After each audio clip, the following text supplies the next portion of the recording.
Hi everyone, it's me again. It's Friday.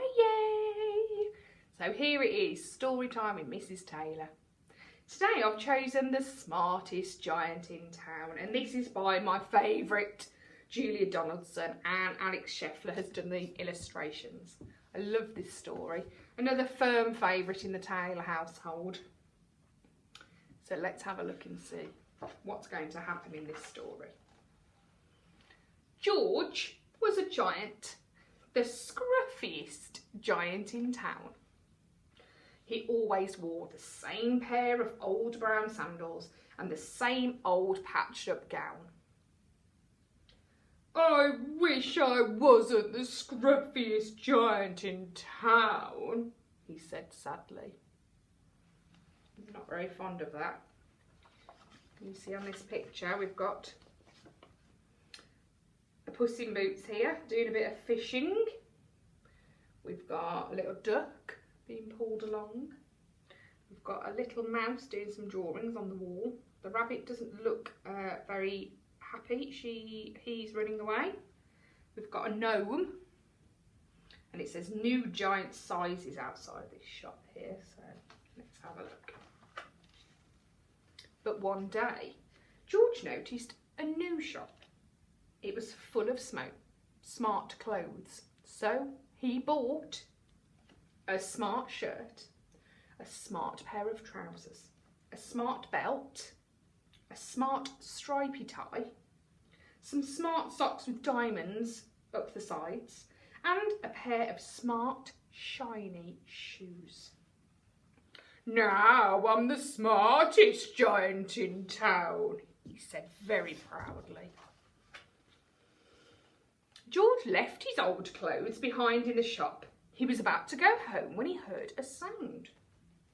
On the pavement stood a giraffe who was sniffling sadly. Is it like my giraffe? Love giraffe. "It's my neck," said the giraffe. "It's so very long and so very cold. I wish I had a long, warm scarf." Dear, poor giraffe. "Cheer up," said George, and he took off his stripy tie. "Oh, it didn't match my socks anyway," he said, as he wound it round and round the giraffe's neck. It made a wonderful scarf. "Thank you," said the giraffe, and George strode towards home. And he sang to himself, "My tie is a scarf for a cold giraffe, but look me up and down, I'm the smartest giant in town." It says that the giraffe's missing down here. He's a pig with some bricks. Wonder which story he might be from.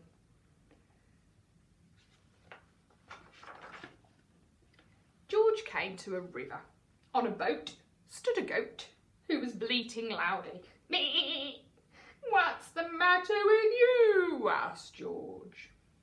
"It's my sail," said the goat. "It blew away in a storm. I wish I had a strong new sail for my boat." "Cheer up," said George, and he took off his new white shirt. "Oh, kept coming untucked anyway," he said as he tied it to the mast of the goat's boat. It made a magnificent sail. "Thank you," said the goat. George strode on, singing to himself. "My tie's a scarf for a cold giraffe, my shirt's on a boat for a sail for a goat, but look me up and down, I'm the smartest giant in town." George came to a tiny ruined house. Beside the house stood a white mouse with lots of baby mice. They were all squeaking. "Squeak, squeak!" "What's the matter?" asked George. "It's our house," squeaked the mother mouse. "It burned down and now we have nowhere to live. I wish we had a nice new house." "Cheer up," said George, and he took off one of his shiny shoes. "Oh, it was giving me blisters anyway," he said, as the mouse and her babies scrambled inside. The shoe made a perfect home for them. "Thank you," they squeaked. George had to hop along the road now, but he didn't mind, and as he hopped, he sang to himself. "My tie's a scarf for a cold giraffe, my shirt's on a boat for a sail for a goat. My shoe is a house for a little white mouse, but look me up and down, I'm the smartest giant in town." Oh, they don't appreciate his singing here, these people. They've got their hands over their ears. And I'm sure if my children were here, they would probably do the same about my singing. George came to a campsite. Beside a tent stood a fox who was crying. "What's the matter?" asked George. "It's my sleeping bag," said the fox. "I dropped it in a puddle. I wish I had a warm, dry sleeping bag." "Cheer up," said George, and he took off one of his socks with the diamonds up the sides. "It was tickling my toes anyway," he said, as the fox snuggled down into it. It made a very fine sleeping bag. "Thank you," said the fox. George hopped on, singing to himself. "My tie's a scarf for a cold giraffe, my shirt's on a boat as a sail for a goat. My shoe is a house for a little white mouse.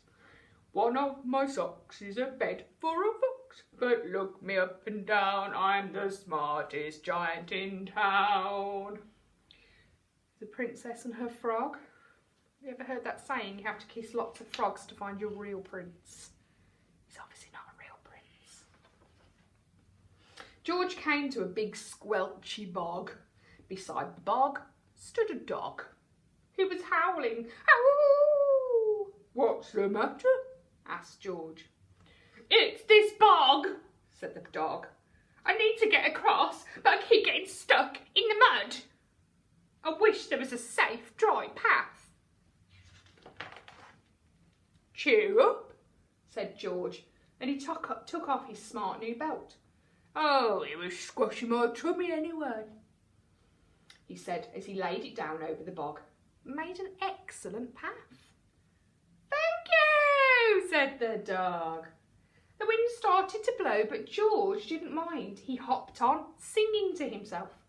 "My tie's a scarf for a cold giraffe, my shirt's on a boat as a sail for a goat. My shoe is a house for a little white mouse. One of my socks is a bed for a fox. My belt helped a dog who was crossing a bog, but my trousers are falling down. I'm the coldest giant in town." See spotty pants. Suddenly George felt sad and shivering, not at all smart. He stood on one foot and thought, "I'll have to go back to the shop and buy some more clothes," he decided. He turned around and hopped all the way back to the shop. You see this black sheep here is carrying some wool. I think that's from the song "Bar Bar Black Sheep, Have You Any Wool?" And there's 3 bears here, a mummy and daddy and a baby. I think that's from the fairy tale Goldilocks and the 3 Bears, maybe. But when he got there, it was closed. "Oh no," cried George. He sank down into the doorstep and a tear ran down his nose. He felt as sad as all the animals he had met along the way home. Then, out of the corner of his eye, he saw a bag with something familiar poking out of the top. George took a closer look. "My gown," he yelled. "My dear old gown and sandals." George put them on. They felt wonderfully comfortable. "I'm the cosiest giant in town," he cried, and he danced back home along the road. Outside his front door stood all the animals he had helped. They were carrying an enormous present. "Come on, George," they said. "Open it." George untied the ribbon. Inside was a beautiful gold paper crown and a card. "Look inside the card, George," said the animals. George put the crown on his head and opened the card. Inside it said, "You gave your scarf to a cold giraffe, your shirt on a boat as a sail for a goat. Your shoe is a house for a little white mouse.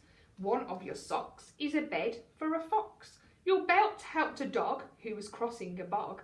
So here is a very fine crown to go with the sandals and gown of the kindest giant in town." Isn't that so lovely? So lovely. And there's some lovely pictures they've all drawn along the sides. I love that story.